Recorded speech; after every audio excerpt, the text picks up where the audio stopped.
we learn in the film, in the Cayuga language, auntie, aunt means little mother. Talk to me about Jax and Roki's relationship as her little mother. Yeah, I mean, it's said early on, established in the first few minutes of the film that there is no father, that there never has been a father. It's just been Roki, her mother Tawi, and Jax.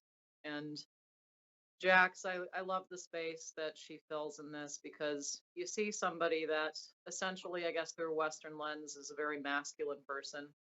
Um, and the way that, I inhabited it as a non-binary person kind of informed that. Mm, But Jax's role is so deeply, deeply indigenously feminine, and it's in that she's got responsibility to be the one who is, I guess, kind of the course corrector for her niece.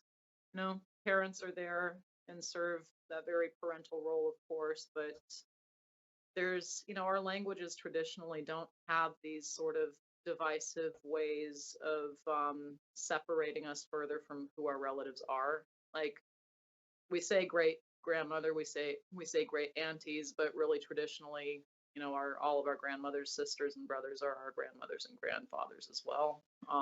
So that's a continuation of that, and having that moment where Roki, her niece, is reminding her of her place. It's that dynamic of, you know, in this world that's really in this system and this moment in the narrative, micro, macro. It's trying to separate this family and reminding and calling back that aunt is not like a step away from being your mother. It is on level with being your mother.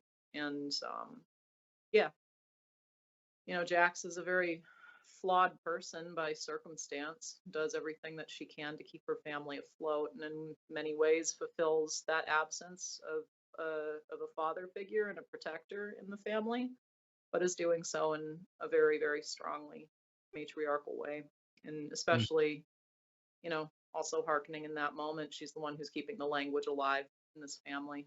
And Erica will be able to speak to this more because of her background with revitalizing her language.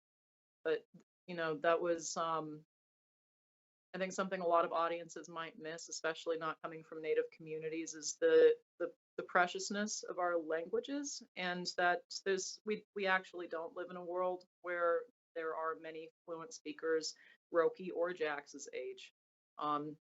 Erica, I believe you said some 21. There are 21 Seneca Cayuga first language speakers left, and there's a lot of people coming up and learning it and becoming fluent in it. But we wanted to create this film and show this matrilineal love, even if Jax can't give Roki everything that Western society says you're supposed to provide your child. She's the one who's keeping the language and the culture alive, which is one of our most valuable and precious resources. And we were creating a world, also a love letter to Seneca Cayuga speakers. We're seeing their language in a setting that, everybody's fighting to bring it into the modern day, bring it into the common daily use, having kids speak it fluently, confidently, being able to express emotion, being able to connect with their family through it.